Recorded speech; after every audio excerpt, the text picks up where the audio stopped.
नमस्कार दोस्तों, मैं प्रताप और आप देख रहे हैं भोजपुरी यूट्यूब बिहार। लखनऊ राज्य ब्यूरो बीता मंगलवार का दिन उत्तर प्रदेश के लिए काफी महत्वपूर्ण रहा।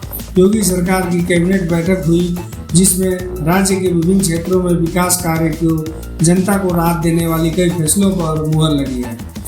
इसमें से एक फैसला प्रतापगढ़ जिले में संबंधित रहा, जिसमें जिले की बड़ी सौगात के रूप में माना जा रहा है। मालूम हो कि इस काम के लिए क्षेत्रीय विधायक राजा भैया ने सीएम योगी को सुझाव दिया था, जिसके बाद कैबिनेट की बैठक में इसे हरी झंडी मिल गई है। जानकारी के मुताबिक प्रतापगढ़ में कुंडा के पास गंगा नदी सेतु परियोजना की बड़ी लागत को कैबिनेट ने मंजूरी दी है। वर्ष 2018 में इस परियोजना को क्षेत्रीय विधायक रघुराज प्रताप सिंह के कोशिशों के बाद मुख्यमंत्री योगी आदित्यनाथ ने हरी झंडी दिखाई थी। योगी की पहल पर इस सेतु परियोजना के लिए सरकार ने 248.89 करोड़ रुपए की स्वीकृति दी थी। गंगा नदी पर 1272 मीटर लंबा पुल बनने के लिए साथ में इसके संपर्क मार्गों का निर्माण लोक निर्माण विभाग को करवाना था।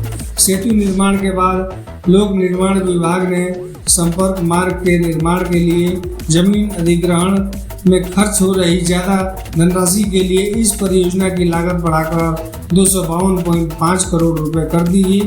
इस संबंध में विभागीय प्रस्ताव को कैबिनेट की मंगलवार को हुई बैठक में मंजूरी दे दी गई। दोस्तों, वीडियो को लाइक करें, चैनल पर है तो सब्सक्राइब जरूर करें और अपनी राय कमेंट बॉक्स में जरूर दें।